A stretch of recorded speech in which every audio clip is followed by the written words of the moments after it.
नमस्कार साथियों।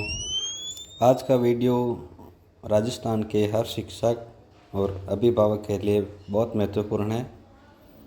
लाडो प्रोत्साहन योजना के तहत अब बेटियों को कुल 1.5 लाख की सहायता मिलेगी। आज हम स्टेप बाय स्टेप देखेंगे कि स्कूल इंचार्ज को आवेदन कैसे करना है और पीईओ को कैसे फॉरवर्ड करना है। ये सारी चीज़ें मैं आपको एक ग्राफिक्स के माध्यम से बताऊंगा, फिर आप उसी को शाला दर्पण पर जा कर के करना है पूरा। जैसा कि आप स्क्रीन पर देख रहे होंगे, सारा कुछ विवरण, 1.5 लाख की सहायता। सर्वप्रथम आपको विद्यालय लॉगिन करना है। वर्क इंचार्ज मैपिंग में जा कर के प्रभारी की मैपिंग करनी है। वर्क इंचार्ज मैपिंग जो कि कार्मिक टैब में आती है, उसमें आप देखेंगे कि आप किसको इंचार्ज बनाना चाहते हैं लाडो प्रोत्साहन योजना का। अमूमन ये शाला दर्पण प्रभारी ही होता है, उसका चयन करना होता है इसमें।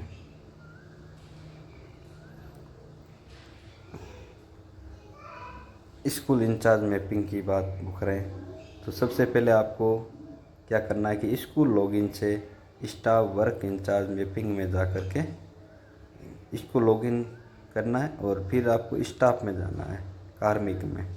वहाँ जाने के बाद में आप वर्क इंचार्ज मैपिंग में जाएंगे तो लाडो योजना के प्रभारी की मैपिंग आप वहाँ कर पाएंगे। ठीक है। इसके बाद शाला दर्पण के होम पेज पर ही आप जैसे ही नीचे स्क्रॉल करेंगे तो आपको लाडो योजना विंडो पर क्लिक करना है।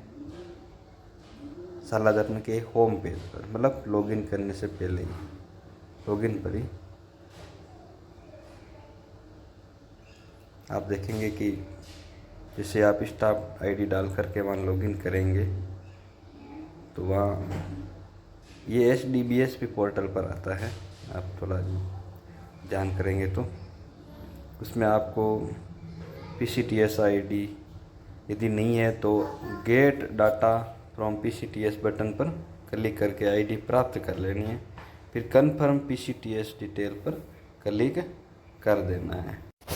चलो, ये तो हो गई इंचार्ज कार्य की कि आपको कैसे इंचार्ज करना है और कैसे PCTS का डाटा प्राप्त करना है।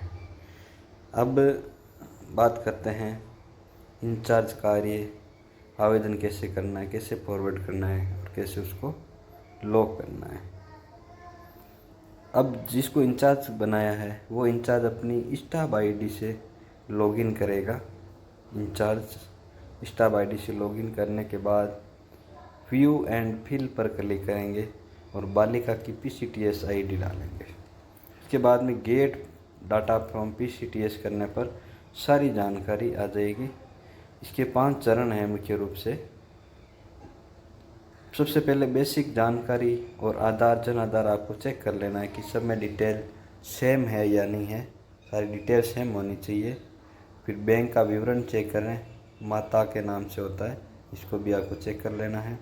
डॉक्यूमेंट को वेरीफाई करने के बाद PCTS कार्ड की कॉपी है जो इसमें ऑनलाइन अपलोड करनी पड़ेगी आपको। डॉक्यूमेंट वेरीफाई जैसे करेंगे आपको PCTS कार्ड की कॉपी मांगेंगे, वो आपको ऑनलाइन अपलोड कर देनी है।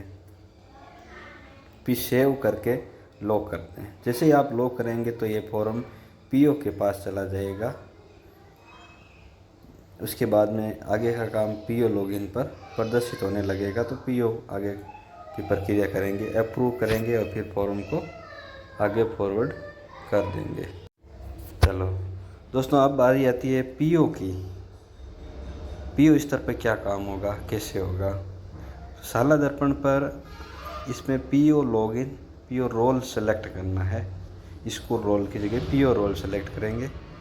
स्कीम पर जाएंगे। स्कीम पर जाने के बाद में आपको लाडो योजना पोर्टल पर जाना है और पोर्टल पर जाने के बाद में आपको सेलेक्ट सेशन पर जाना है। सेशन सेलेक्ट कर लेना है 2024-27। उसमें टोटल पेंडिंग एप्लीकेशन आपके सामने शो हो जाएंगे, जिन्हें आपको एक एक फॉर्म को ओपन करना है, उनको जांच करके और सही जानकारी पाए जाने के बाद उनको अप्रूव कर देना है। जैसे ही आप अप्रूव करेंगे तो वेरीफाई एप्लीकेशन के बाद में ये सीधा फॉरवर्ड टू डीओ के पास जाएगा। ये विशेष बात आपको ध्यान रखनी है कि पूर्व के किन्हीं भी सत्रों के आवेदन के लिए सत्र का चयन जरूर करें। आप पहले पिछले सत्र के आवेदन भी इसकी सहायता से कर पाएंगे आप। अब बात करते हैं भाग 5 में किस्तों के, किस प्रकार से पैसे आता है, कैसे क्या होता है, इस सब की जानकारी दें। ध्यान से समझें कि पैसा कब और कितना मिलेगा। तो पहली किस्त आपको मिलती है बच्चे के जन्म पर 2500 रुपये की। दूसरी किस्त के लिए आपको क्या करना है, वापस फॉर्म अप्लाई करना होता है आंगनबाड़ी केंद्र में, और वहाँ पर जैसे ही आप 1 साल का बच्चा होता है, आपका टीकाकरण आपका कंप्लीट होता है, तो आपको 2500 रुपये की राशि दूसरी किस्त के रूप में मिल जाती है। अब तीसरी किस्त क्लास फर्स्ट में प्रवेश करने के समय मिलती है 4000 रुपये की। इसकी एक विशेष रूप से इसकी शर्त यह होती है कि पहले की 2 किस्त आपके पास अकाउंट में आई हुई होनी चाहिए। यदि पहले की 2 किस्त नहीं आई तो ये आपके पैसे नहीं मिलने वाले हैं। फिर बात करते हैं चौथी किस्त की। तो कक्षा 6 में प्रवेश के समय मिलती है 5000 रुपये की राशि आपको मिलती है। इसके लिए आपको सरकारी राजकीय विद्यालय में होना ज़रूरी है। 5वीं किस्त की बात करते हैं तो ये आपको मिलती है क्लास 10 में, और 11000 की सहायता आपको मिलती है क्लास 10 उत्तीर्ण होने के बाद। अब बात करते हैं छठी किस्त की। वो आपको 12वीं का क्लास उत्तीर्ण करने के बाद 25000 रुपये की सहायता आपको मिल जाती है। आगे की स्नातक उत्तीर्ण के बाद में भी 21 साल की उम्र होने पर आपको 1 लाख रुपए की सहायता और मिलती है। शादी के समय 1 लाख रुपए आपको 21 साल की आयु पूर्ण होने के बाद पूरे मिल जाते हैं।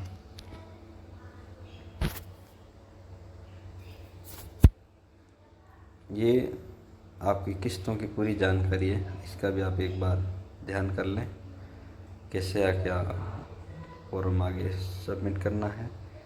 अब पात्रता क्या है और हेल्पलाइन नंबर यदि आपको ज़रूरत पड़ती है तो आप कहाँ संपर्क कर सकते हैं। तो पात्रता के लिए माँ राजस्थान की मूल निवासी होनी बहुत ज़रूरी है।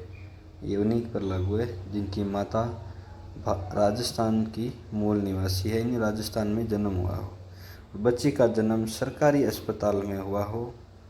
दूसरी शर्त है राजकीय चिकित्सा संस्थान में जन्म होना चाहिए। फिर जन आधार के माध्यम से भुगतान होता है। इसके लिए जन आधार कार्ड में बच्ची का नाम होना बहुत ही ज़रूरी है, अपडेट होना चाहिए। आधार कार्ड जन आधार कार्ड में नाम भी सेम रहे।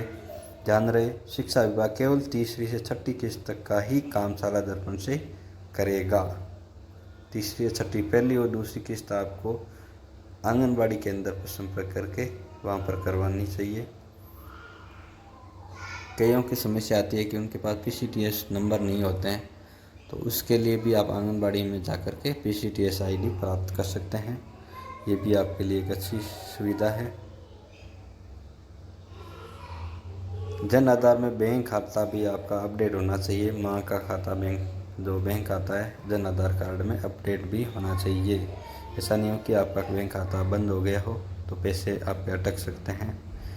अगर आपको पोर्टल पर कोई समस्या भी आती है तो आप जयपुर के इन तकनीकी अधिकारियों से संपर्क कर सकते हैं।